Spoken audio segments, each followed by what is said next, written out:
नमस्कार दोस्तों, हम लोग जो है इंडियन पॉलिटी का राष्ट्रपति का क्लास कर रहे थे। तो उसमें जो है क्वेश्चन नंबर 31 से जो है छूटा था। तो क्वेश्चन नंबर 32 से आज हम लोग देखेंगे। तो क्वेश्चन है, निम्नलिखित कथनों पर विचार कीजिए, इन कथनों में कौन से कथन सही है। तो इसमें जो है सही कथन देखना है। तो पूछ रहा है कथन एक, राष्ट्रपति की तरह उपराष्ट्रपति का चुनाव भी अप्रत्यक्ष होता है। तो हाँ, जो राष्ट्रपति हैं, राष्ट्रपति की तरह उपराष्ट्रपति का भी चुनाव अप्रत्यक्ष होता है। राष्ट्रपति में जो है निर्वाचित सदस्य भाग लेते हैं, जबकि अब उपराष्ट्रपति में निर्वाचित एवं मनोनीत दोनों सदस्य भाग लेते हैं। तो इसका कथन एक सही है। दूसरा, राज्य की विधायिकाओं के सदस्य दोनों के चुनाव में महत्वपूर्ण भूमिका निभाते हैं। तो जो राज्य की विधायिकाओं के सदस्य जो है उपराष्ट्रपति में दोनों विधानसभा में विधान परिषद के हो सकते हैं, जबकि जो है राष्ट्रपति में नहीं। तो ये कथन गलत है। तो इसमें कथन एक सही है। तो केवल कथन एक ही सही है। तो इसका ऑप्शन ए सही होगा। तो राष्ट्रपति की तरह उपराष्ट्रपति को जनता द्वारा सीधे नहीं चुना जाता, बल्कि परोक्ष विधि से चुना जाता है। वह संसद के दोनों सदनों के सदस्यों के निर्वाचन मंडल द्वारा चुना जाता है। यह निर्वाचन मंडल राष्ट्रपति के निर्वाचन मंडल से दो बातों से भिन्न है। पहला, इसमें संसद के निर्वाचित और मनोनीत दोनों सदस्य होते हैं। राष्ट्रपति के चुनाव में केवल निर्वाचित सदस्य होते हैं। तो जो उपराष्ट्रपति है, उपराष्ट्रपति के चुनाव में निर्वाचित एवं मनोनीत दोनों सदस्य होते हैं, जबकि राष्ट्रपति में केवल निर्वाचित होते हैं। इसमें विधानसभाओं के सदस्य शामिल नहीं होते। राष्ट्रपति के चुनाव में राज्य विधानसभाओं के निर्वाचित सदस्य शामिल होते हैं। तो जो उपराष्ट्रपति हैं, उपराष्ट्रपति में जो है राज्य विधानसभाओं के सदस्य शामिल ही नहीं होते हैं। इसमें केवल सिर्फ लोकसभा एवं राज्यसभा के सभी सदस्य, निर्वाचित एवं मनोनीत सदस्य शामिल होते हैं, जबकि राष्ट्रपति में जो है विधानसभाओं के निर्वाचित सदस्य शामिल होते हैं। भारत के राष्ट्रपति निम्नलिखित में से किसको अपना त्याग पत्र देते हैं। तो पूछ रहा है कि भारत का राष्ट्रपति अपना त्याग पत्र किसको देता है। तो भारत का जो राष्ट्रपति है वह अपना त्याग पत्र जो है भारत के उपराष्ट्रपति को तथा लोकसभा के अध्यक्ष को इसकी सूचना देंगे। तो अनुच्छेद 56, तो आर्टिकल 56 में बोला गया है, आर्टिकल 56 में बोला गया है कि राष्ट्रपति अपना त्यागपत्र उपराष्ट्रपति को सौंपता है। राष्ट्रपति द्वारा उपराष्ट्रपति को संबोधित त्यागपत्र की सूचना उसके उपराष्ट्रपति द्वारा लोकसभा के अध्यक्ष को अविलंब दी जाती है। तो इसका जो है ऑप्शन डी होगा, भारत के उपराष्ट्रपति को तथा लोकसभा के अध्यक्ष को इसकी सूचना देंगे। तो यह आर्टिकल 56 में बोला गया। तो इसका ऑप्शन डी सही है। तो अनुच्छेद 56 के अनुसार राष्ट्रपति अपना त्यागपत्र उपराष्ट्रपति को सौंपता है। राष्ट्रपति द्वारा उपराष्ट्रपति को संबोधित त्यागपत्र की सूचना उसके उपराष्ट्रपति द्वारा लोकसभा के अध्यक्ष को अविलंब दी जाती है। भारत के राष्ट्रपति को अनुच्छेद 143 के अंतर्गत परामर्श देने के लिए एक बेंच गठित करने के लिए सर्वोच्च न्यायालय के कितने न्यायाधीशों की आवश्यकता होती है। तो भारत के राष्ट्रपति को जो आर्टिकल 143 है, इसके अंतर्गत परामर्श देने के लिए एक बेंच गठित करने के लिए सर्वोच्च न्यायालय के 5 न्यायाधीशों की आवश्यकता होती है। तो इसका ऑप्शन बी सही है।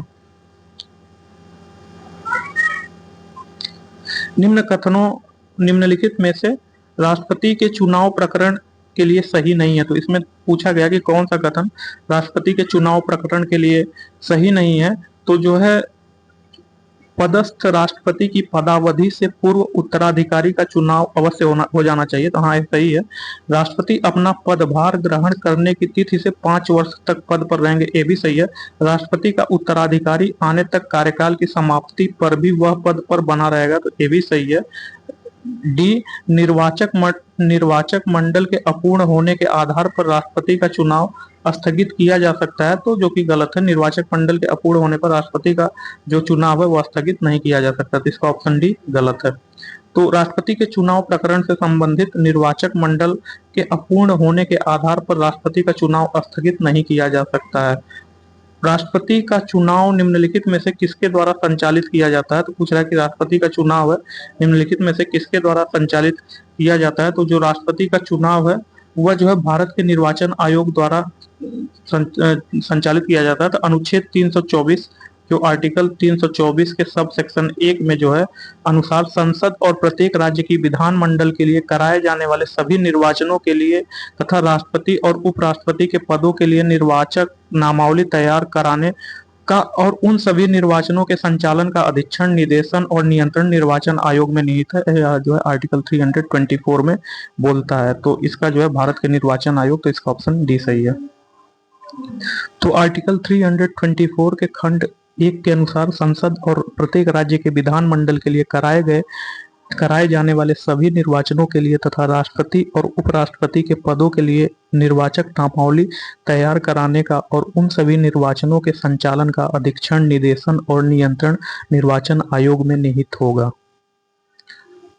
भारतीय राष्ट्रपति के विषय में निम्नलिखित कथनों पर विचार कीजिए। तो पूछ रहा है कि भारतीय राष्ट्रपति के विषय में निम्नलिखित कथनों में विचार करना है, तो उसे भारत का जन्मा नागरिक होना चाहिए। तो हाँ, भारतीय राष्ट्रपति को जो है भारत का जन्मा नागरिक होना चाहिए। भारतीय संविधान का अनुच्छेद जो 58 है, भारतीय संविधान का जो अनुच्छेद 58 है, उसमें राष्ट्रपति के पद के निर्वाचित होने के लिए निम्नलिखित योग्यताएं बताई गई है।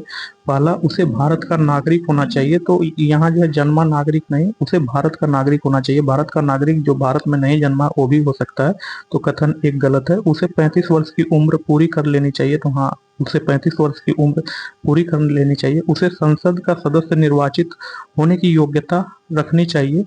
तो लोकसभा का सदस्य निर्वाचित होने की अर्हता होनी चाहिए। तो लोकसभा का जो सदस्य है उसे निर्वाचित होने की अर्हता होना चाहिए। तो इसका जो है 3 सही है, तो 3 वाला गलत है। तो इसका जो कथन 2 सही है। तो इसका ऑप्शन बी है इनका। तो भारतीय संविधान के अनुच्छेद 58 में राष्ट्रपति पद के निर्वाचित होने के लिए निम्नलिखित योग्यताएं बताई गई हैं। उसे भारत का नागरिक होना चाहिए, उसकी आयु 35 वर्ष तथा उससे अधिक होनी चाहिए, लोकसभा का सदस्य निर्वाचित होने की अर्हता होनी चाहिए, उसे किसी सरकारी लाभ के पद पर नहीं होना चाहिए, उसे संसद या विधान मंडल के किसी सदन का सदस्य नहीं होना चाहिए। यदि संसद या विधान मंडल का कोई सदस्य राष्ट्रपति पद के लिए चुना जाए तो उसका संसद या विधान मंडल में जो स्थान है वह उसी दिन से रिक्त समझा जाएगा जब वह राष्ट्रपति के पद की शपथ लेकर अपना पद ग्रहण करता है। राष्ट्रपति पद के लिए न्यूनतम आयु कितनी होनी चाहिए? तो राष्ट्रपति पद के लिए जो है न्यूनतम आयु 35 ईयर्स होनी चाहिए। इसका ऑप्शन बी सही है। एक सांसद अथवा विधानसभा का सदस्य राष्ट्रपति निर्वाचित हो सकता है। तो एक सांसद अथवा विधानसभा का सदस्य राष्ट्रपति निर्वाचित कब हो सकता है? तो एक सांसद या विधानसभा का जो सदस्य है वह निर्वाचित कब हो सकता है? तो एक सांसद या विधानसभा का सदस्य राष्ट्रपति निर्वाचित होने के तुरंत उपरांत उसकी सदस्यता छोड़नी चाहिए। तो उसको जो निर्वाचित होने के तुरंत उपरांत उसे अपनी सदस्यता छोड़नी चाहिए, तभी वह निर्वाचित हो सकता है। तो इसका ऑप्शन सी सही है।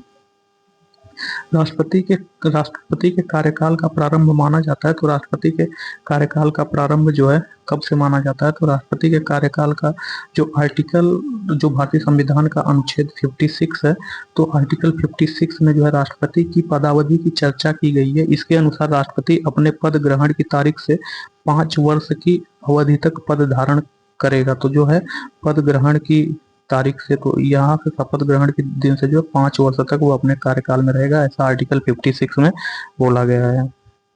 तो संविधान के अनुच्छेद 56 में राष्ट्रपति की पदावधि की चर्चा की गई है। इसके अनुसार राष्ट्रपति अपने पद ग्रहण की तारीख से 5 वर्ष की अवधि तक पद धारण करता है। भारत के राष्ट्रपति की अनुपस्थिति में यदि उपराष्ट्रपति उपलब्ध नहीं तो राष्ट्रपति की तरह निम्नलिखित में से कौन कार्य कर सकता है?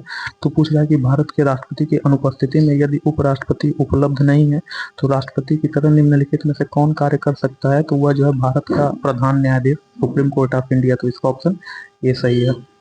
तो आर्टिकल 65 के अनुसार यदि मृत्यु, त्यागपत्र अथवा हटाए जाने की स्थिति में राष्ट्रपति का पद रिक्त हो तो पद कार्यभार उपराष्ट्रपति संभालेगा, तथा यदि इन्हीं कारणों से उपराष्ट्रपति भी उपलब्ध नहीं है तो उच्चतम न्यायालय का मुख्य न्यायाधीश या उसके उपस्थित न रहने पर उसी न्यायालय का वरिष्ठतम न्यायाधीश जो उस समय उपलब्ध हो राष्ट्रपति के कृत्यों का संपादन करेगा। राष्ट्रपति और उपराष्ट्रपति दोनों के पद एक साथ रिक्त होने पर भारत के नए राष्ट्रपति निर्वाचन होने तक राष्ट्रपति के कृत्यों का निर्वहन कौन करेगा? तो वह सुप्रीम कोर्ट ऑफ इंडिया का चीफ जस्टिस करेगा। तो इसका जो है ऑप्शन सी सही होगा, भारत का मुख्य न्यायाधीश। राष्ट्रपति का रिक्त स्थान भर लिया जाना चाहिए। तो राष्ट्रपति का रिक्त स्थान 6 माह में भर लेना चाहिए। तो इसका ऑप्शन बी सही है। तो अनुच्छेद 62 के तहत राष्ट्रपति की मृत्यु, पद त्याग या पद से हटाए जाने या अन्य कारण से हुई उसके पद की रिक्ति को भरने के लिए निर्वाचन रिक्ति होने की तारीख के पश्चात यथाशीघ्र और प्रत्येक दशा में 6 माह बीतने से पहले किया जाएगा। रिक्ति को भरने के लिए निर्वाचित व्यक्ति अनुच्छेद 56 के उपबंधों के अधीन रहते हुए अपने पद ग्रहण की तारीख से 5 वर्ष की पूरी अवधि तक पद धारण करने का हकदार रहेगा। नीचे 2 वक्तव्य दिए गए हैं जिसमें से कथन ए और कथन आर है, तो उसमें सही देखना है। तो राष्ट्रपति और राज्यपालों पर उनके किसी भी कार्य के लिए न्यायालय में मुकदमा नहीं चलाया जा सकता। तो हाँ, राष्ट्रपति और राज्यपालों में उनके किसी कार्य के लिए जो है न्यायालय में मुकदमा नहीं चलाया जा सकता है। तो कथन ए सही है। कारण आर, राष्ट्रपति पर महाभियोग चलाया जा सकता है और राज्यपालों को असंवैधानिक कृत्यों को करने पर पदच्युत किया जा सकता है। तो जो राष्ट्रपति हैं उन पर महाभियोग आर्टिकल 61 के तहत चलाया जा सकता है, जबकि राज्यपालों को संवैधानिक कृत्यों के करने पर पदच्युत किया जा सकता है। तो कारण आर भी सही है। तो जो है ए और आर दोनों सही है। आर ए की सही व्याख्या करता है, तो इसका ऑप्शन ए सही है। सॉरी, ए और आर दोनों सही है, आर ए की सही व्याख्या नहीं कर सकता, तो इसका ऑप्शन बी सही है। तो संविधान के अनुच्छेद 361 के अनुसार राष्ट्रपति और राज्यपाल अपने कार्यकाल के दौरान कार्यवाही नहीं की जा सकती है। तो जो भारतीय संविधान का आर्टिकल 361 है, इसके अनुसार राष्ट्रपति और राज्यपाल पर उनके कार्यकाल के दौरान कार्यवाही नहीं की जा सकती है। तो राष्ट्रपति और राज्यपाल जब अपने कार्यकाल और जब वो पद पर आसीन रहेंगे तो उनके खिलाफ कार्यवाही नहीं की जा सकती। राष्ट्रपति को संविधान के उल्लंघन के आधार पर महाभियोग चलाया जा सकता और राज्यपालों को असंवैधानिक कृत्यों के करने पर पदच्युत किया जा सकता है।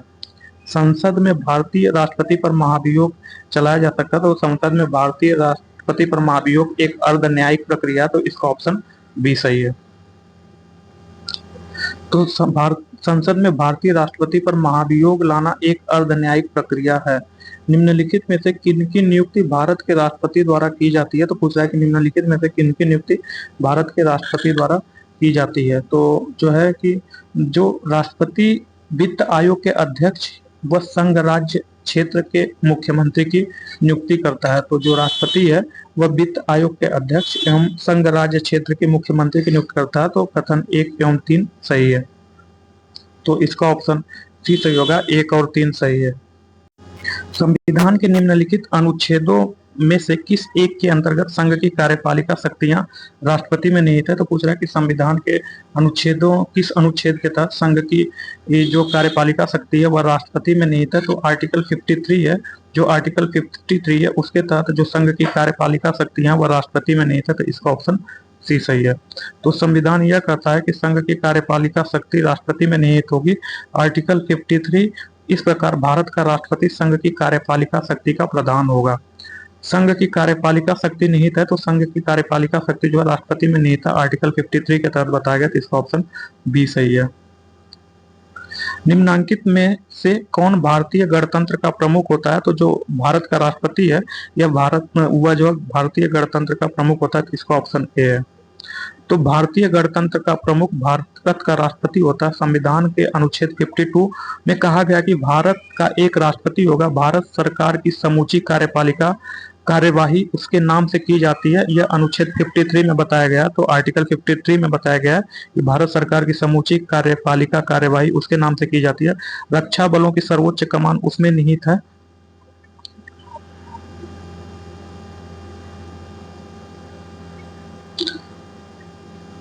लोकसभा भंग हो तो आकस्मिक निधि से धनराशि निकाली जाएगी।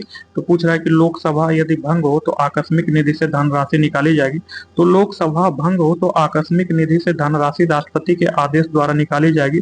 अनुच्छेद 267 में जो आर्टिकल 267 उसमें बोला गया कि यदि लोकसभा भंग हो तो आकस्मिक निधि से धनराशि राष्ट्रपति के आदेश द्वारा निकाली जाएगी। आर्टिकल 267 के अंतर्गत भारत की आकस्मिकता निधि की वर्णन की गई है। तो जो आर्टिकल 267 है उसमें आकस्मिकता निधि में बताया गया कि यदि लोकसभा भंग हो तो आकस्मिक निधि से धनराशि राष्ट्रपति के आदेश द्वारा निकाली जाएगी। तो इसका ऑप्शन बी सही है। लोकसभा भंग हो तो आकस्मिक निधि से धनराशि राष्ट्रपति के आदेश द्वारा निकाली जाएगी। अनुच्छेद 267 के अंतर्गत भारत की आकस्मिकता निधि की स्थापना का विवरण है। लोकसभा और राज्यसभा की संयुक्त बैठक किसके कौन आहूत करता है? तो पूछ रहा है कि लोकसभा और राज्यसभा की जो संयुक्त बैठक है उसको कौन आहूत करता है? तो किसी विधेयक पर गतिरोध की स्थिति में संविधान द्वारा संयुक्त बैठक की व्यवस्था की गई है। संविधान का जो अनुच्छेद 108 है, संविधान का अनुच्छेद 108 के तहत लोकसभा और राज्यसभा की संयुक्त बैठक राष्ट्रपति द्वारा बुलाया जाता है, जबकि अनुच्छेद 118 के सब सेक्शन 4 के तहत इसकी अध्यक्षता लोकसभा अध्यक्ष करता है। तो अनुच्छेद 108 के तहत राष्ट्रपति बुलाता है संयुक्त बैठक, जबकि एक सब सेक्शन अनुच्छेद 118 के सब सेक्शन 4 के तहत लोकसभा अध्यक्ष उसकी अध्यक्षता करता है। तो यहाँ जो है बुलाने की बात कही है आहूत, तो यह जो है राष्ट्रपति करता है। तो इसका ऑप्शन ए सही है। किसी विधेयक पर गतिरोध की स्थिति में संविधान द्वारा संयुक्त बैठक की व्यवस्था की गई है। संविधान के अनुच्छेद 108 के तहत लोकसभा एवं राज्यसभा की संयुक्त बैठक राष्ट्रपति द्वारा आहूत की जाती है तथा अनुच्छेद 118 के सब सेक्शन 4 के तहत इसकी अध्यक्षता लोकसभा अध्यक्ष करता है। लोकसभा और राज्यसभा की संयुक्त बैठक आहूत की जाती है। तो जो लोकसभा एवं राज्यसभा की संयुक्त बैठक आर्टिकल 108 के तहत राष्ट्रपति आहूत करता है, जबकि आर्टिकल 118 के सब सेक्शन 4 के तहत जो है इसकी अध्यक्षता लोकसभा स्पीकर करता है। तो यह पूछ रहा आहूत राष्ट्रपति करता है। तो इसका ऑप्शन ए सही है।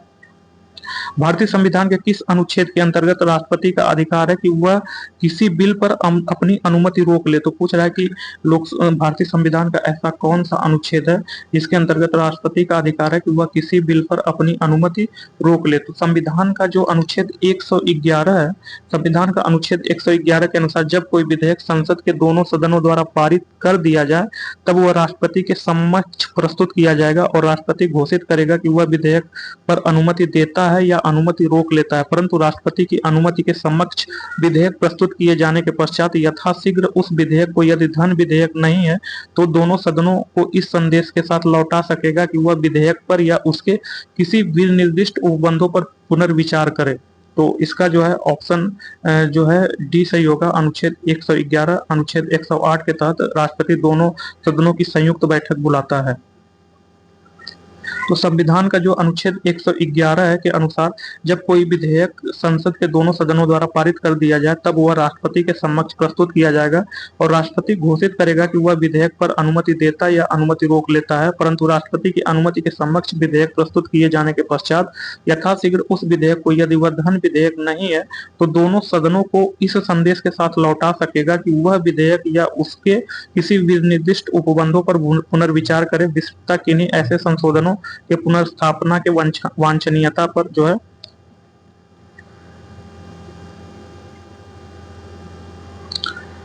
विधि के प्रश्न पर सर्वोच्च न्यायालय से परामर्श लेने का अधिकार किसको है? तो पूछ रहा है कि विधि के प्रश्न पर सर्वोच्च न्यायालय से परामर्श लेने का अधिकार किसको है? तो जो आर्टिकल 143 है, आर्टिकल 143 है, वो आर्टिकल 143 के तहत यदि किसी समय राष्ट्रपति को प्रतीत होता है कि विधि या तथ्य का कोई ऐसा प्रश्न उत्पन्न हुआ है या उत्पन्न होने की संभावना है जो ऐसी प्रकृति का और ऐसे व्यापक महत्व का है कि उच्चतम न्यायालय की राय प्राप्त करना समाचीन है, तो वह उस प्रश्न को विचार करने के लिए उस न्यायालय को निर्देशित कर सकेगा और वह न्यायालय ऐसी सुनवाई के पश्चात जो वह ठीक समझता है राष्ट्रपति को उस पर अपनी राय प्रतिवेदित कर सकेगा। सर्वोच्च न्यायालय द्वारा दिया गया परामर्श भारत के राष्ट्रपति को मानना बाध्यकारी नहीं है। तो यह आर्टिकल 143 में कहा गया है। तो भारतीय सर्वोच्च न्यायालय से परामर्श आर्टिकल 143 में विधि के प्रश्न पर राष्ट्रपति ले सकता है। तो इसका ऑप्शन बी सही है। तो अनुच्छेद 143 के तहत किसी समय राष्ट्रपति को प्रतीत होता है कि विधि या तथ्य का कोई ऐसा प्रश्न उत्पन्न हुआ या उत्पन्न होने की संभावना है जो ऐसी प्रकृति का, ऐसे व्यापक महत्व का है कि उच्चतम न्यायालय की राय प्राप्त करना समीचीन है, तो वह उस प्रश्न को विचार करने के लिए उस न्यायालय को निर्देशित कर सकेगा और वह न्यायालय ऐसी सुनवाई के पश्चात जो वह ठीक समझता है राष्ट्रपति को उस पर अपनी राय प्रतिवेदित कर सकेगा। सर्वोच्च न्यायालय द्वारा दिया गया परामर्श भारत के राष्ट्रपति को मानना बाध्यकारी नहीं है। सर्वोच्च न्यायालय द्वारा दिया गया परामर्श भारत के राष्ट्रपति पर बाध्यकारी है कि बाध्यकारी नहीं है? तो जो है आर्टिकल 143 के द्वारा जो राष्ट्रपति सर्वोच्च न्यायालय से विधि पर प्रश्न मांगता है, तो सर्वोच्च न्यायालय जो भी एडवाइस देता है वह राष्ट्रपति के लिए बाध्यकारी नहीं है। तो इसका ऑप्शन बी सही है।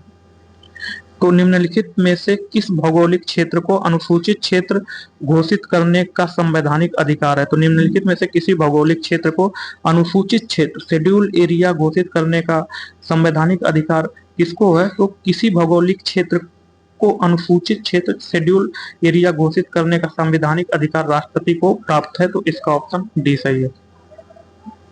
तो किसी भौगोलिक क्षेत्र को अनुसूचित क्षेत्र शेड्यूल क्षेत्र घोषित करने का संवैधानिक अधिकार राष्ट्रपति को प्राप्त है। राष्ट्रपति को संबोधित राज्य के राज्यपाल के साथ परामर्श कर किसी अनुसूचित क्षेत्र के क्षेत्रफल को बढ़ाने या घटाने, सीमाओं को बदलने, नामों को बदलने का अधिकार प्राप्त है। यह निश्चय करने का अधिकार कि कौन सी जाति अनुसूचित जाति मानी जाएगी निम्नलिखित में से किसको प्राप्त है? तो कौन सी जाति अनुसूचित जाति है या अनुसूचित जाति नहीं है, यह अधिकार किसको प्राप्त है? तो यह अधिकार राष्ट्रपति को प्राप्त है। तो इसका ऑप्शन डी सही है। भारत के राष्ट्रपति की शक्तियों के बारे में निम्नांकित में से कौन सा एक सही नहीं है? तो पूछ रहा है कि भारत के राष्ट्रपति के शक्तियों के बारे में निम्नांकित में से कौन सा एक सही नहीं है? तो राष्ट्रपति को सर्वोच्च न्यायालय के परामर्श को स्वीकार करना चाहिए, जो कि गलत है। आर्टिकल 143 में जो है राष्ट्रपति सर्वोच्च न्यायालय के मुख्य न्यायाधीश से जो है सलाह मांग सकता है विधि पर, लेकिन यदि सर्वोच्च न्यायालय उसको सलाह देता है तो राष्ट्रपति उसको मानने के लिए बाध्य नहीं है। तो ये गलत है, ये बोल रहा है स्वीकार करना चाहिए, क्योंकि ऐसा नहीं है। वो चाहे स्वीकार कर सकता है, चाहे तो नहीं भी स्वीकार कर सकता है। आपातकालीन शक्तियां राष्ट्रपति को है। राज्यों में राष्ट्रपति शासन को आगे बढ़ाने की शक्ति राष्ट्रपति को, तो यह आर्टिकल 356 में है या 352 में है।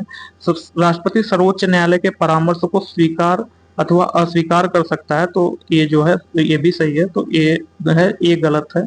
तो ऑप्शन इसका ए होगा। राष्ट्रपति किसी सार्वजनिक महत्व के प्रश्न पर उच्चतम न्यायालय से अनुच्छेद 143 के अधीन परामर्श ले सकता है, लेकिन यह परामर्श मानने के लिए बाध्य नहीं है। भारतीय संविधान का कौन सा अनुच्छेद राष्ट्रपति को उच्चतम न्यायालय से परामर्श करने की शक्ति प्रदान करता है? तो आर्टिकल जो 143 है यह उच्चतम न्यायालय से परामर्श करने की शक्ति प्रदान करता है। तो इसका ऑप्शन सी सही है। संविधान के अंतर्गत उच्चतम न्यायालय से विधि के प्रश्न पर राय लेने का अधिकार किसको है? तो आर्टिकल 143 के तहत संविधान के अंतर्गत उच्चतम न्यायालय से विधि के प्रश्न पर राय राष्ट्रपति ले सकता है, जो इसके लिए राष्ट्रपति उच्चतम न्यायालय का जो एडवाइस है मानने के लिए बाध्यकारी नहीं होगा। तो इसका ऑप्शन ए सही है। निम्नलिखित में से किसकी नियुक्ति भारत के राष्ट्रपति करते हैं? तो पूछ रहा है कि निम्नलिखित में से किसकी नियुक्ति भारत के राष्ट्रपति करते हैं? तो जो है भारत के महान्यायवादी की नियुक्ति भारत के राष्ट्रपति आर्टिकल 76 में भारत के महान्यायवादी के बारे में बोला गया है। नियंत्रक और महालेखा परीक्षक, तो नियंत्रक और महालेखा परीक्षक को आर्टिकल 148 में बोला गया है कि नियंत्रक और महालेखा परीक्षक को जो है राष्ट्रपति नियुक्त करते हैं।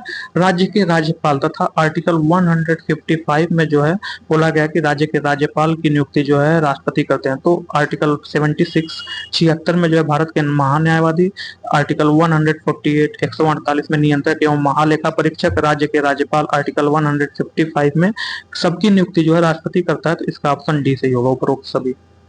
तो भारत के राष्ट्रपति द्वारा महान्यायवादी अनुच्छेद 76, नियंत्रक एवं महालेखा परीक्षक अनुच्छेद 148 तथा राज्यपाल अनुच्छेद 155 की नियुक्ति की जाती है। महान्यायवादी भारत का प्रथम विधि अधिकारी है। वह संसद की कार्यवाही में भाग लेता है, पर उसे मत देने का अधिकार प्राप्त नहीं है। नीचे दो वक्तव्य दिए गए हैं। तो संघीय कार्यपालिका का मुखिया भारत का राष्ट्रपति होता है, सही है। राष्ट्रपति की शक्तियों की कोई सीमा नहीं है। तो कथन ए और आर दोनों सही है। तो इसका ऑप्शन सी सही होगा। कथन ए और आर दोनों सही है। कथन ए सही है किंतु आर गलत है। संघीय कार्यपालिका का मुखिया भारत का राष्ट्रपति होता है, परंतु राष्ट्रपति की शक्तियों की सीमाएं हैं। राष्ट्रपति की शक्तियां संवैधानिक व्यवस्था व विधि द्वारा विनियमित होती हैं। तो नीचे दो वक्तव्य दिए गए हैं, उन वक्तव्यों को देखना है। तो रक्षा बलों का सर्वोच्च अधिकार राष्ट्रपति में निहित है। दूसरा, प्रधान सेनापति की हैसियत से राष्ट्रपति की शक्तियां विधायी नियंत्रण से स्वतंत्र हैं। तो इसका जो है रक्षा बलों का सर्वोच्च समादेश राष्ट्रपति में निहित है, किंतु संविधान यह उपबंध करता है कि उसका प्रयोग विधि द्वारा विनियमित होगा। तो इसका ऑप्शन जो है सी सही है। तो रक्षा बलों का सर्वोच्च अधिकार राष्ट्रपति में निहित है, हाँ ये सही है। प्रधान सेनापति की हैसियत से राष्ट्रपति की शक्तियां विधायी नियंत्रण से स्वतंत्र है, जो कि गलत है। यह विधायी नियंत्रण के अंडर में है, मतलब संविधान में जितना शक्ति राष्ट्रपति को है उतना ही प्रदान है। तो कारण आर गलत है। तो केवल कथन ए सही, कारण आर गलत है। तो इसका ऑप्शन सी सही होगा, ए सही आर गलत है। तो रक्षा बलों का सर्वोच्च समादेश राष्ट्रपति में निहित है, किंतु संविधान का यह उपबंध करता है कि उसका प्रयोग विधि द्वारा विनियमित होगा। इसका यह अर्थ हुआ कि राष्ट्रपति को युद्ध या शांति की घोषणा करने या रक्षा बलों को अभिनियोजित करने की शक्ति है, किंतु संसद विधि द्वारा इन शक्तियों के प्रयोग को विनियमित या नियंत्रित कर सकती है। यह नहीं कहा जा सकता कि समादिष्टा के रूप में राष्ट्रपति की शक्तियां विधायी नियंत्रण के बाहर है, जैसा कि अमेरिका में है। संविधान असाधारण परिस्थितियों में राष्ट्रपति को राज्यपाल के कृत्यों के निर्वहन हेतु उपबंध कर सकता है। तो पूछ रहा है कि संविधान असाधारण परिस्थितियों में राष्ट्रपति को राज्यपाल के कृत्यों, मतलब राज्यपाल का कार्य राष्ट्रपति कर सकता है, तो वह जो है किस असाधारण परिस्थितियों में, किसी असाधारण परिस्थितियों में कर सकता है, तो ऐसा किस अनुच्छेद में बोला गया है। तो जो अनुच्छेद 160 है, अनुच्छेद 160 में जो है कुछ आकस्मिकताओं में राज्यपाल के कृत्यों का निर्वहन राष्ट्रपति कर सकता है। तो जो आर्टिकल 160 है, इसमें जो है कुछ असाधारण परिस्थितियों में राज्यपाल के कृत्यों का निर्वहन राष्ट्रपति कर सकता है। तथा अनुच्छेद 162 में बोला गया है कि राज्य की कार्यपालिका शक्ति का विस्तार। तो आर्टिकल 162 में राज्य की कार्यपालिका शक्ति के विस्तार के बारे में बोला गया है। जो है अनुच्छेद 165 में राज्य के महाधिवक्ता के बारे में बोला गया। तो अनुच्छेद 165 में जो राज्य का महाधिवक्ता है उसके बारे में बोला गया है। तथा अनुच्छेद 310 में संघ एवं राज्य सेवा की करने वाले व्यक्तियों की पदावधि के बारे में बोला गया। तो इसका ऑप्शन ए सही होगा 160 में। तो अनुच्छेद 160 में कुछ आकस्मिकताओं में राज्यपाल के कृत्यों का निर्वहन राष्ट्रपति कर सकता है। निम्नलिखित में से कौन सा संवैधानिक विशेषाधिकार राष्ट्रपति को नहीं प्राप्त है। तो पूछ रहा है कि निम्नलिखित में से कौन सा संवैधानिक विशेषाधिकार राष्ट्रपति को नहीं प्राप्त है। तो जो है वित्तीय विधेयक राष्ट्रपति के सहमति से पेश किया जाता है। वित्तीय बिल को पुनर्विचार हेतु लौटाना राष्ट्रपति का संवैधानिक विशेषाधिकार नहीं है। तो जो है साधारण बिल को पुनर्विचार हेतु लौटाना यह राष्ट्रपति का विशेषाधिकार है। वित्तीय बिल को पुनर्विचार हेतु लौटाना ये गलत है। वित्तीय बिल को पुनर्विचार हेतु राष्ट्रपति नहीं लौटा सकता है, तो यही राष्ट्रपति का कार्य नहीं है। लोकसभा को भंग करना यह राष्ट्रपति का कार्य है। प्रधानमंत्री की नियुक्ति करना ये भी राष्ट्रपति का कार्य है। तो ऑप्शन बी इसका गलत है। तो वित्त विधेयक राष्ट्रपति के सहमति से पेश किया जाता है। वित्तीय बिल को पुनर्विचार हेतु लौटाना राष्ट्रपति का संवैधानिक विशेषाधिकार नहीं है। तथा अन्य विकल्प साधारण बिल को पुनर्विचार हेतु लौटाना, लोकसभा का भंग करना, प्रधानमंत्री को नियुक्ति करना व अन्य संवैधानिक पदों पर नियुक्तियां राष्ट्रपति का कार्य है। निम्नांकित में से किस प्रकार के प्राधिकार भारत के राष्ट्रपति को प्राप्त है। तो पूछ रहा है कि निम्नांकित में से किस प्रकार का जो प्राधिकार है वह भारत के राष्ट्रपति को प्राप्त है। तो जो है वास्तविक एवं लोकप्रिय, तो भारत में संसदीय प्रणाली अपनाई गई है, इसलिए राष्ट्रपति सांविधिक अध्यक्ष है। वास्तविक कार्यपालिका शक्ति मंत्रिमंडल में निहित है। प्रधानमंत्री मंत्रिमंडल का अध्यक्ष होने के नाते कार्यपालिका का वास्तविक अध्यक्ष है। तो जो है यहाँ वास्तविक जो है राष्ट्रपति नहीं है, वास्तविक जो होता है वह जो प्रधानमंत्री होता है, वह प्रधानमंत्री होता है। औपचारिक और विधिक, तो जो है यह जो है औपचारिक एवं विधिक होते हैं। तो हाँ ये सही है। तीसरा राजनीतिक और नाम मात्र, तो जो है ये जो है राजनीतिक और नाम मात्र ये भी गलत है। संवैधानिक और नाम मात्र, तो हाँ, तो कथन 2 एवं 4 सही है। तो इसका ऑप्शन डी सही होगा, कथन 2 एवं 4 सही है। तो भारत के में संसदीय शासन प्रणाली अपनाई गई है, इसीलिए राष्ट्रपति संवैधानिक अध्यक्ष है। वास्तविक कार्यपालिका शक्ति मंत्रिमंडल में निहित है। प्रधानमंत्री मंत्रिमंडल का अध्यक्ष होने के नाते कार्यपालिका का वास्तविक अध्यक्ष है। राष्ट्रपति कार्यपालिका का औपचारिक अध्यक्ष है। वास्तविक शक्तियां प्रधानमंत्री में निहित है। राज्यसभा पे 12 सदस्यों के मनोनयन के संबंध में निम्नलिखित में से कौन से कथन सही नहीं है। तो जो पूछ रहा है कि राज्यसभा में जो 12 सदस्यों का मनोनयन राष्ट्रपति करता है, तो उसमें से कौन से कथन सही नहीं है। तो इसका जो है कथन 1 है, इनको साहित्य एवं समाज सेवा के क्षेत्र में विशेष ज्ञान अथवा व्यवहारिक अनुभव प्राप्त होना चाहिए। तो हाँ ये सही है। इनको विज्ञान एवं कला के क्षेत्र में विशेष ज्ञान अथवा व्यवहारिक अनुभव प्राप्त होना चाहिए। तो ये भी सही है। तो कथन 1 एवं 2 दोनों सही है। तो इसका ऑप्शन सी सही है। तो राष्ट्रपति भारतीय संसद का एक अभिन्न अंग है तथा उसे निम्नलिखित विधायी शक्तियां प्राप्त है। वह साहित्य ज्ञान, कला व समाज सेवा से संबंधित विशेष ज्ञाता एवं व्यवहारिक व्यक्ति को मनोनीत कर सकता है। राष्ट्रपति मनोनीत कर सकता है, तो राष्ट्रपति मनोनीत कर सकता है 12 सदस्यों को, तो इसका ऑप्शन डी सही है। लोकसभा में आंग्ल भारतीय समुदाय को मनोनीत करने की शक्ति किसके पास है? तो लोकसभा में भारतीय आंग्ल समुदाय को मनोनीत करने की शक्ति जो है, लोकसभा में भारतीय आंग्ल समुदाय को मनोनीत करने की शक्ति राष्ट्रपति को है।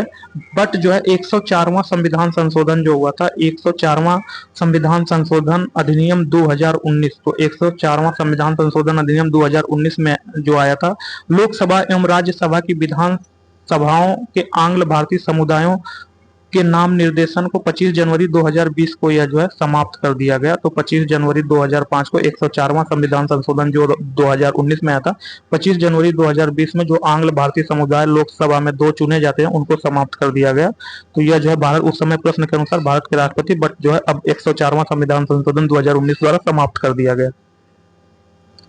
तो प्रश्न काल में विकल्प बी सही था, परंतु 104वें संविधान संशोधन अधिनियम 2019 द्वारा लोकसभा एवं राज्यसभा की विधान सभाओं के आंग्ल भारतीय समुदाय के नाम निर्देशन को 25 जनवरी 2020 को समाप्त कर दिया गया।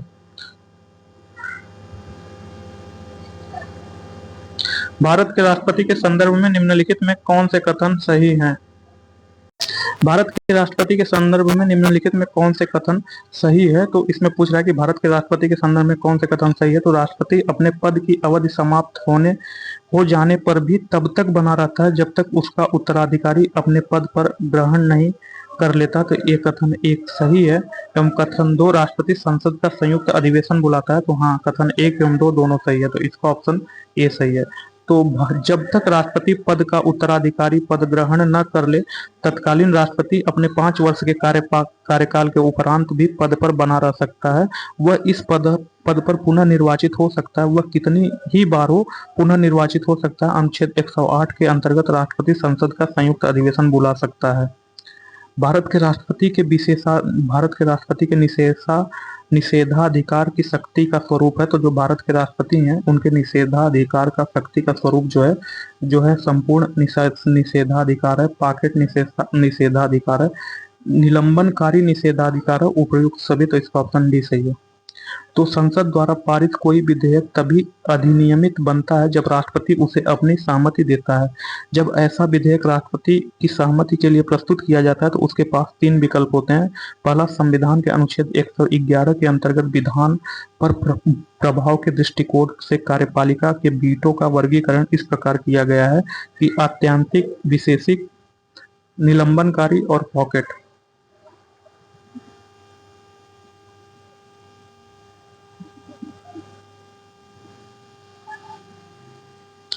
तो भारत का राष्ट्रपति अपना निषेधाधिकार शक्ति का प्रयोग कर सकता है।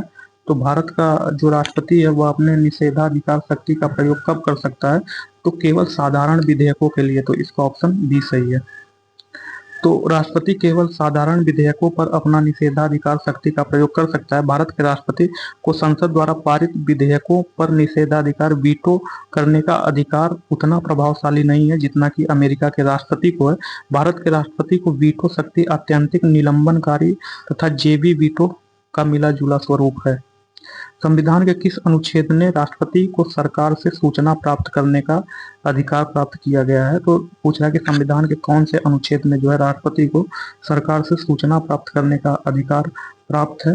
तो जो है संविधान का जो अनुच्छेद 78 है, अनुच्छेद 78 के अनुसार प्रधानमंत्री का यह कर्तव्य होगा कि वह संघ की कार्यपालक के प्रशासन संबंधी व विधान विषयक प्रस्तावनाओं संबंधी मंत्रिपरिषद के सभी विनिश्चय राष्ट्रपति को समुचित करे। तो इसका ऑप्शन सी सही होगा। तो संविधान के अनुच्छेद 78 के अनुसार प्रधानमंत्री का यह कर्तव्य होगा कि वह संघ के कार्यपालक के शासन संबंधी व विधान विषयक प्रस्तावनाओं संबंधी मंत्रिपरिषद के सभी विनिश्चय राष्ट्रपति को समुचित करे। ख, संघ के कार्यपालक के प्रशासन संबंधी और विधान विषयक प्रस्तावनाओं संबंधी जो जानकारी राष्ट्रपति मांगे वह दे। और ग, किसी विषय को जिस पर किसी मंत्री ने विनिश्चय कर दिया है किंतु मंत्रिपरिषद ने विचार नहीं किया, राष्ट्रपति द्वारा अपेक्षा किए जाने पर परिषद के समक्ष विचार के लिए रखे। लोकसभा का विघटन कौन करता है? तो लोकसभा का विघटन पूछ रहा है कि लोकसभा का विघटन कौन करता है? तो संविधान के अनुच्छेद 85, जो भारतीय संविधान का अनुच्छेद 85 के खंड 2 ख के तहत राष्ट्रपति समय समय पर लोकसभा का विघटन कर सकता है, तो इसका ऑप्शन सी सही है। तो संविधान के अनुच्छेद 85 के खंड 2 ख के तहत राष्ट्रपति समय समय पर लोकसभा का विघटन कर सकता है। भारतीय संविधान का निम्नलिखित में से कौन सा अनुच्छेद भारत के राष्ट्रपति को अध्यादेश जारी करने की शक्ति प्रदान करता है? तो पूछ रहा है कि भारतीय संविधान का कौन सा अनुच्छेद भारत के राष्ट्रपति को अध्यादेश जारी करने की शक्ति देता है? तो जो अनुच्छेद 123 है, अनुच्छेद 123 के अंतर्गत राष्ट्रपति को अध्यादेश जारी करने की शक्ति प्रदान की गई है।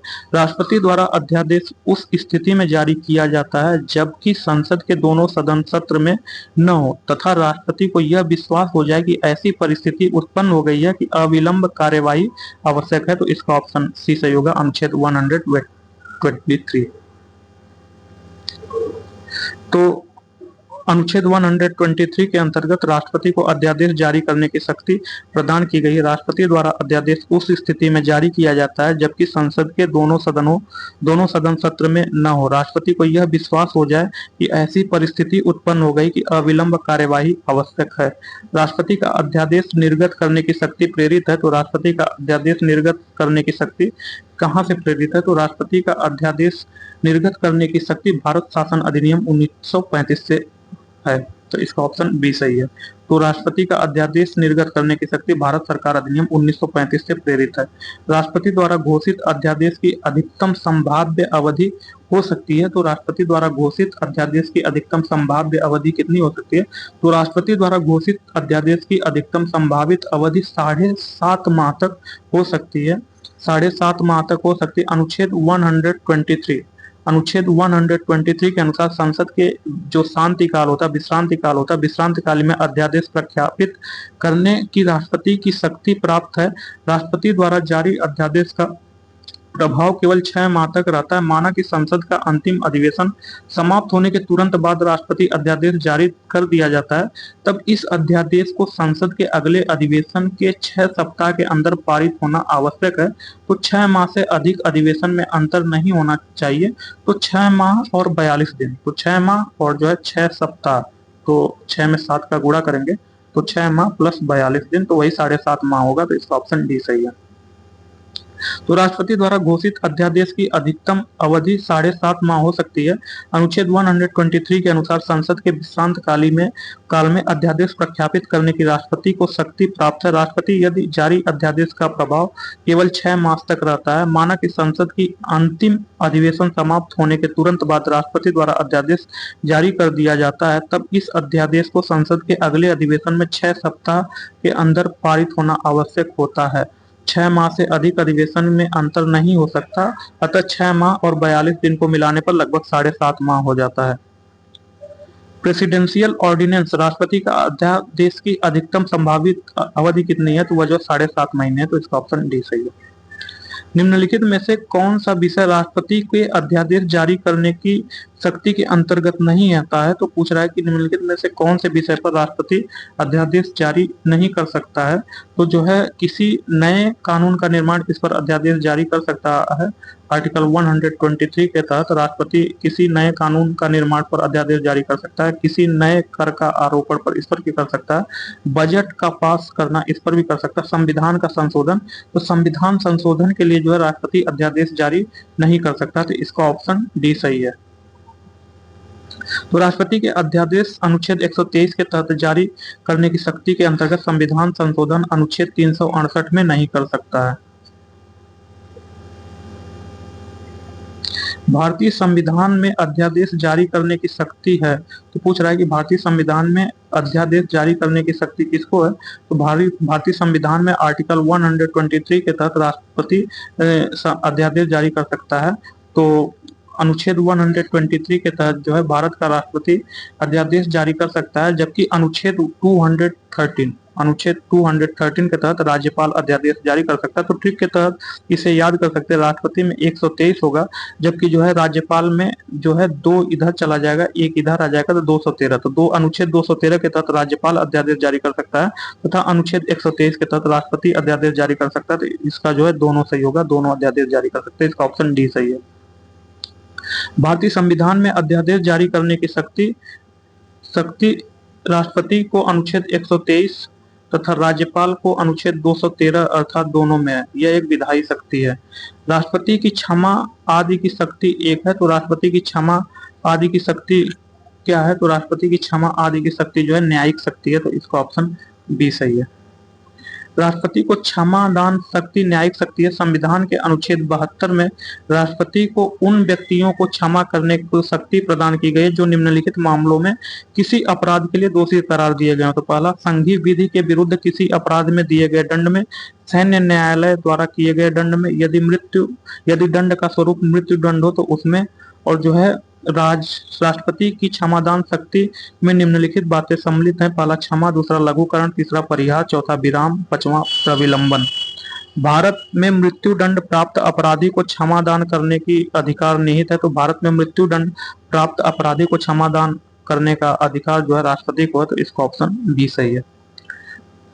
निम्नलिखित में कौन सी ऐसी शक्ति है जो राष्ट्रपति को प्राप्त है परंतु राज्यपाल को नहीं प्राप्त है? तो जो है पूछा है कि निम्नलिखित में कौन सी ऐसी शक्ति है जो राष्ट्रपति को प्राप्त है परंतु जो है राज्यपाल को प्राप्त नहीं है? तो जो सैन्य शक्ति है, सैन्य शक्ति राष्ट्रपति को प्राप्त है, यह राज्यपाल को प्राप्त नहीं है।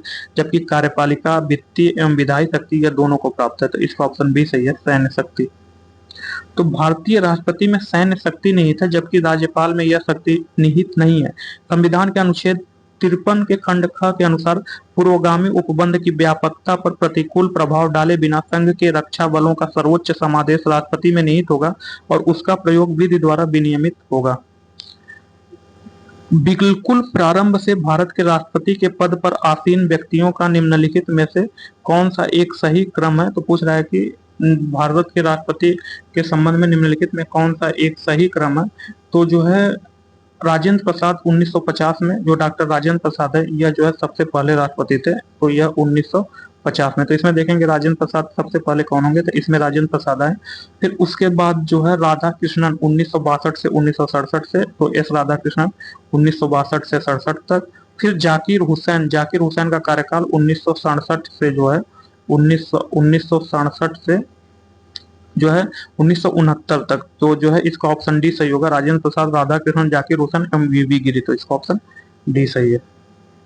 तो राजेंद्र प्रसाद का कार्यकाल 1950 से 1962, एस राधा कृष्णन 1962 से 67, जाकिर हुसैन 67 से 69, वीवी गिरी 1969 से 74। किसने कहा राष्ट्रपति का आपातकालीन अधिकार संविधान के साथ धोखा है? तो पूछ रहा है कि किसने कहा कि राष्ट्रपति का जो आपातकालीन अधिकार है वह संविधान के साथ धोखा है? तो के एम नंबियार ने बोला था कि राष्ट्रपति का आपातकालीन अधिकार जो है राष्ट्र संविधान के साथ धोखा है, तो इसका ऑप्शन सी सही होगा।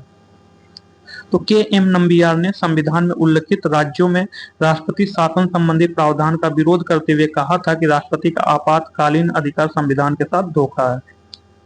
भारत के राष्ट्रपति से संबंधित निम्नलिखित कथनों में कौन सा एक सही नहीं है? तो पूछ रहा है कि भारत के राष्ट्रपति से संबंधित निम्नलिखित कथनों में कौन सा एक सही नहीं है? तो वह संसद का एक संगठक है। तो हाँ, भारत का राष्ट्रपति संसद का एक संगठक है, तो इसका ऑप्शन ए सही है। दूसरा, वह दोनों सदनों की चर्चा में भाग लेता है, तो ये गलत है। जो भारत का राष्ट्रपति है यह दोनों सदनों के चर्चा में भाग नहीं लेता। भारत का राष्ट्रपति अनुच्छेद 123 के तहत विशेष परिस्थितियों में अध्यादेश जारी कर सकता है, किंतु वह दोनों सदनों की चर्चा में भाग नहीं लेता है, बल्कि वह प्रत्येक वर्ष दोनों सदनों की संयुक्त बैठक को संबोधित करता है। तो चर्चा में भाग नहीं लेता है, वह जो है संबोधित करता है। तो जो संबोधित करता है भारत का राष्ट्रपति दोनों सदनों को, तो जो है वह संबोधित करता है। संविधान के अनुच्छेद 79 के अंतर्गत राष्ट्रपति संसद का एक संगठक है। तो जो आर्टिकल 79 उसके अंतर्गत एक संगठक है, तो इसका ऑप्शन बी गलत है। वह प्रत्येक वर्ष दोनों सदनों की संयुक्त बैठक को संबोधित करता है। तो हाँ, वह किन्हीं परिस्थितियों में अध्यादेश लागू कर सकता है। तो आर्टिकल 123 के तहत वह अध्यादेश लागू कर सकता है, तो इसका ऑप्शन बी गलत है, तो इसका ऑप्शन बी होगा। भारत का राष्ट्रपति अनुच्छेद 123 के तहत विशेष परिस्थितियों में अध्यादेश जारी कर सकता है, किंतु वह दोनों सदनों की चर्चा में भाग नहीं लेता, बल्कि वह प्रत्येक वर्ष दोनों सदनों की संयुक्त बैठक को संबोधित करता है। संविधान के अनुच्छेद 79 के अंतर्गत राष्ट्रपति संसद का एक संगठक भाग है। वह राष्ट्रपति का प्रतिनिधित्व करता परंतु राष्ट्र का नेतृत्व नहीं करता। यह उक्ति इनमें से किस पर लागू हुआ? पूछ रहा है कि वह राष्ट्र का प्रतिनिधित्व करता परंतु राष्ट्र का नेतृत्व नहीं करता। तो यह उक्ति किसके लिए प्रसिद्ध है? तो यह राष्ट्रपति के लिए। तो भारत का जो राष्ट्रपति है वह राष्ट्र का प्रतिनिधित्व करता, परंतु राष्ट्र का नेतृत्व प्रधानमंत्री करते हैं। तो इसका ऑप्शन बी सही होगा। तो यह कह रहा है कि राष्ट्र का नेतृत्व नहीं करता तो वह राष्ट्रपति, तो इसका ऑप्शन बी सही है। तो भारत में संसदीय शासन व्यवस्था को अपनाया गया है। इस व्यवस्था में राष्ट्राध्यक्ष नाम मात्र का शासन प्रधान होता है। इसलिए भारतीय परिप्रेक्ष्य में कहा जाता है कि राष्ट्रपति राष्ट्र का प्रतिनिधित्व करता है, परंतु राष्ट्र का नेतृत्व नहीं करता है। यह राष्ट्र का नेतृत्व प्रधानमंत्री करते हैं। निम्नांकित में से भारत के किस मुख्य न्यायाधीश ने राष्ट्रपति के रूप में काम किया? तो जो है जस्टिस एम हिदायतुल्लाह ने जो है राष्ट्रपति के रूप में काम किया। भारत के उच्चतम न्यायालय के मुख्य न्यायाधीश जस्टिस एम हिदायतुल्लाह ने एक बार कार्यवाहक राष्ट्रपति के रूप में कार्य किया। कार्यकारी राष्ट्रपति वीवी गिरी द्वारा राष्ट्रपति का चुनाव लड़ने हेतु त्यागपत्र देने के बाद 20 जुलाई 1969 से 24 अगस्त 1969 तक न्यायमूर्ति हिदायतुल्लाह ने राष्ट्रपति के कर्तव्यों का निर्वहन किया। जस्टिस पीएन भगवती ने भारत में पीआईएल की शुरुआत की, तो पब्लिक इंटरेस्ट लिटिगेशन, जनहितवाद की शुरुआत की। निम्न कथनों पर विचार कीजिए। भारत का राष्ट्रपति ब्रिटिश के राजा से भिन्न है। तो हाँ, भारत का जो राष्ट्रपति है वह जो है ब्रिटिश राजा से भिन्न है। तो भारतीय संविधान ने संसदीय सरकार की स्थापना की है। अमेरिका में सरकार का स्वरूप अध्यक्षात्मक है। संसदीय सरकार में राष्ट्रपति संवैधानिक अध्यक्ष होता है तथा वास्तविक शक्ति प्रधानमंत्री में निहित है, जिसका प्रधानमंत्री होता है। भारत का राष्ट्रपति ब्रिटिश राजा से भिन्न है क्योंकि वह भारतीय राष्ट्रपति का चुनाव अप्रत्यक्ष रीति से होता है। ब्रिटिश राजा वंशानुगत होता है। तो जो ब्रिटिश राजा होता है यह वंशानुगत होता है, जबकि राष्ट्रपति का चुनाव होता है हमारे यहाँ। तो यह जो कथन ये सही है। भारत के राष्ट्रपति का पद अमेरिका के राष्ट्रपति से मिलता है।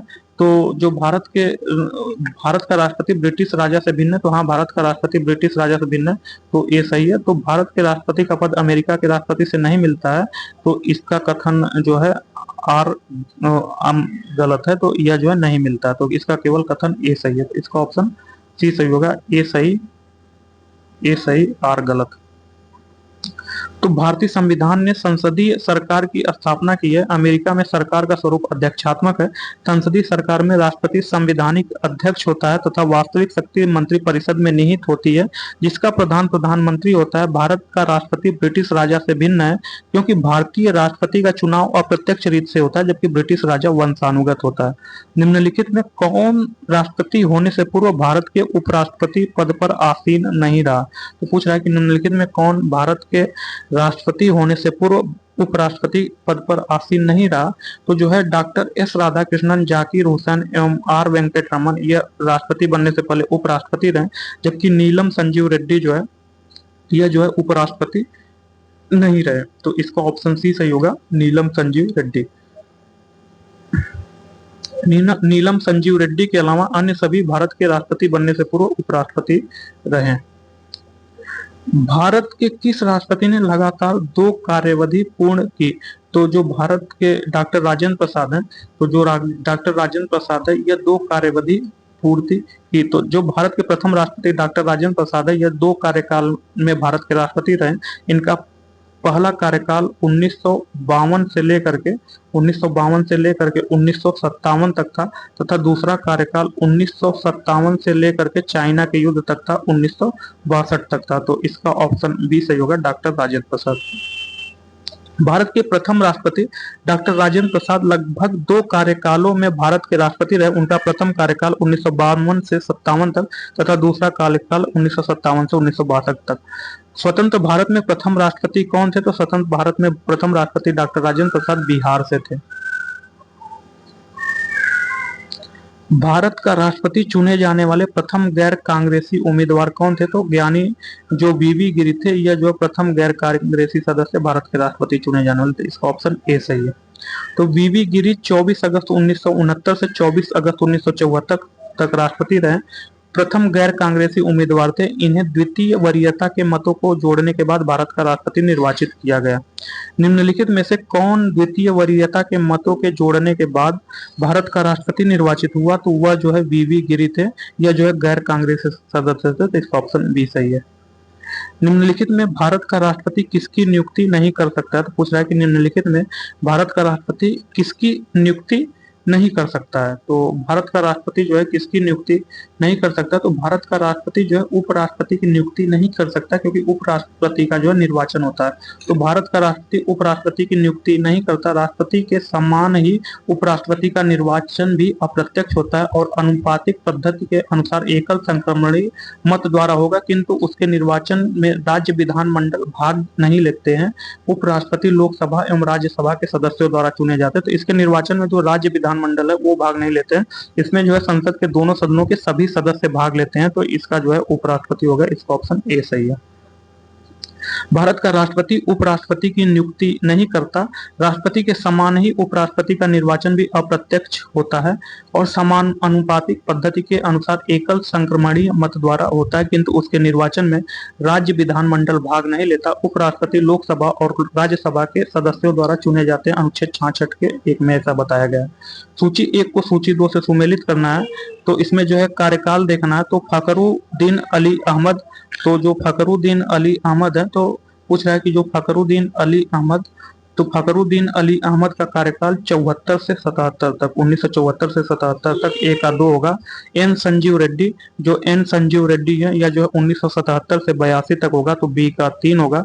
डॉक्टर जाकिर हुसैन, डॉक्टर जाकिर हुसैन का कार्यकाल 1967 से लेकर के 69 तक था। तो डॉक्टर जाकिर हुसैन का कार्यकाल 1967 से लेकर के 69 तक था। तो सी का 4 होगा। वीवी गिरी, वीवी गिरी का कार्यकाल 1969 से 74 तक था। तो डी का 1 होगा। तो 2 3 4 1, 2 3 4 1, इसका ऑप्शन सी सही होगा। 2 3 4 1।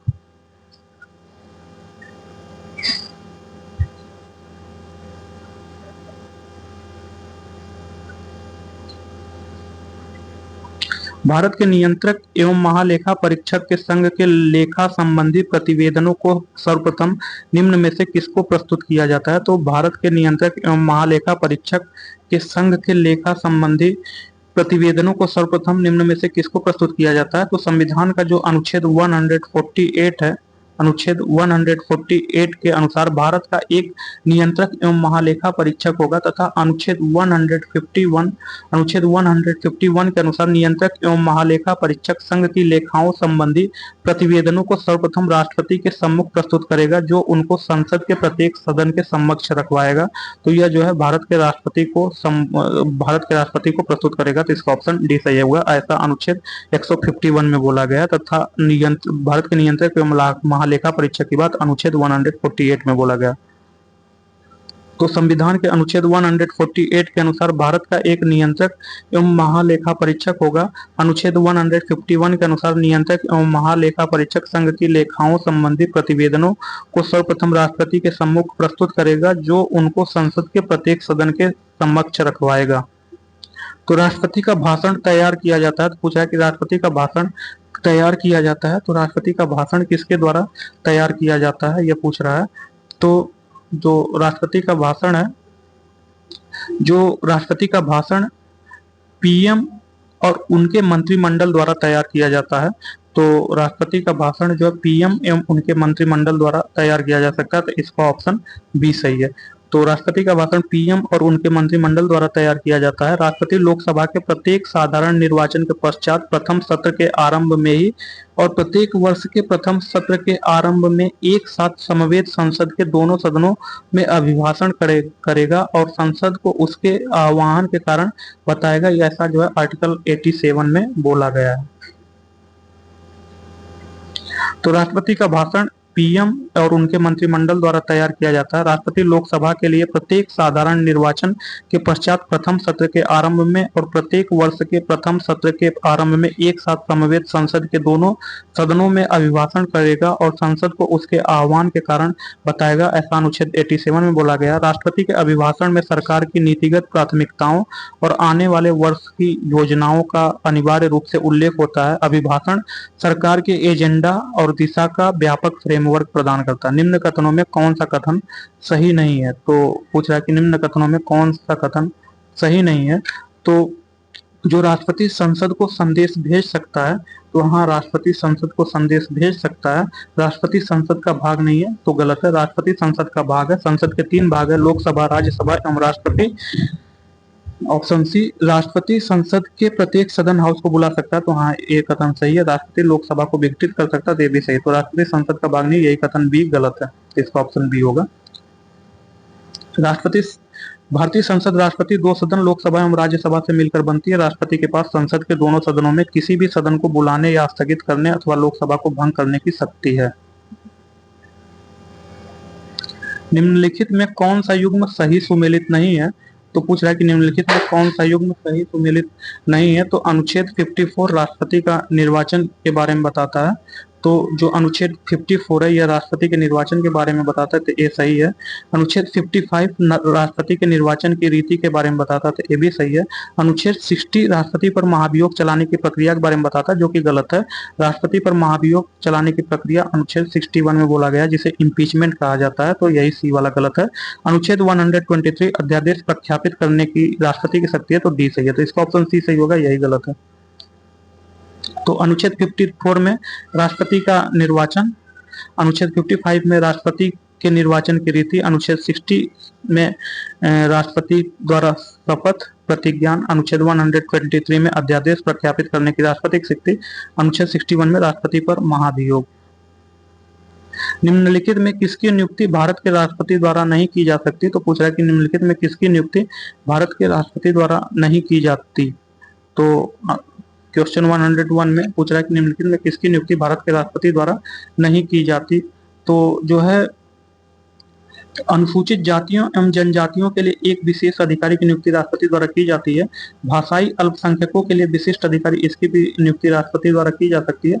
लोकसभा अध्यक्ष, लोकसभा के अध्यक्ष की नियुक्ति राष्ट्रपति द्वारा नहीं की जाती है। लोकसभा सदस्यों में से ही लोकसभा के अध्यक्ष का निर्वाचन होता है, जबकि शेष सभी की नियुक्ति भारत के राष्ट्रपति द्वारा की जा सकती है। तो इसका ऑप्शन सी सही होगा। भारत के महान्यायवादी की भी नियुक्ति राष्ट्रपति द्वारा की जा सकती है, तो इसका ऑप्शन सी है। लोकसभा के अध्यक्ष की नियुक्ति राष्ट्रपति द्वारा नहीं की जा सकती, ऑप्शन सी सही है। लोकसभा अध्यक्ष की नियुक्ति नहीं की जाती। लोकसभा सदस्यों में से ही लोकसभा अध्यक्ष का निर्वाचन होता है, जबकि शेष सभी की नियुक्ति भारत के राष्ट्रपति द्वारा की जाती है। आकस्मिकता निधि कंटिजेंसी फंड को राष्ट्रपति कैसे व्यय कर सकता है? तो आकस्मिकता निधि जो कंटिजेंसी फंड है वो राष्ट्रपति कैसे व्यय कर सकता है? तो वह संसद के स्वीकृति से पूर्व जो है व्यय कर सकता है, तो इसका ऑप्शन सी सही है। राष्ट्रपति आकस्मिकता नीति जो कंटिजेंसी फंड है, इसकी बारे में बात अनुच्छेद 267 के अनुसार में बोला गया। तो इसके अनुसार अनुच्छेद 267 के अनुसार संसद की अनुमति के पूर्व खर्च कर सकता है। इस आकस्मिक निधि की स्थापना संसद द्वारा की जाती है, परंतु यह निधि पूर्ण रूप से राष्ट्रपति के अधीन होती है। राष्ट्रपति को जब भी इस निधि की आवश्यकता महसूस हो वह इसका प्रयोग कर सकता है। अनुच्छेद 1975 में राष्ट्रीय आपातकाल की घोषणा के समय भारत के राष्ट्रपति कौन थे? तो 1975 में राष्ट्रीय आपातकाल के घोषणा के समय भारत के राष्ट्रपति जो है कौन थे? तो वह जो है फखरुद्दीन अली अहमद थे। तो भारत में वर्ष 1975 से 1977 के बीच तत्कालीन प्रधानमंत्री स्वर्गीय इंदिरा गांधी के काल में राष्ट्रीय आपातकाल की घोषणा की गई। उस समय राष्ट्रपति फखरुद्दीन अली अहमद थे, तो इसका ऑप्शन सी सही है। तो भारत में वर्ष 1975 से 77 के बीच तत्कालीन प्रधानमंत्री स्वर्गीय इंदिरा गांधी के काल में राष्ट्रीय आपातकाल की घोषणा की गई। उस समय राष्ट्रपति फखरुद्दीन अली अहमद थे। तो नेक्स्ट चैप्टर भारत के उपराष्ट्रपति वाइस प्रेसिडेंट ऑफ इंडिया, इसको नेक्स्ट क्लास में देखेंगे। Okay, thank you, bye.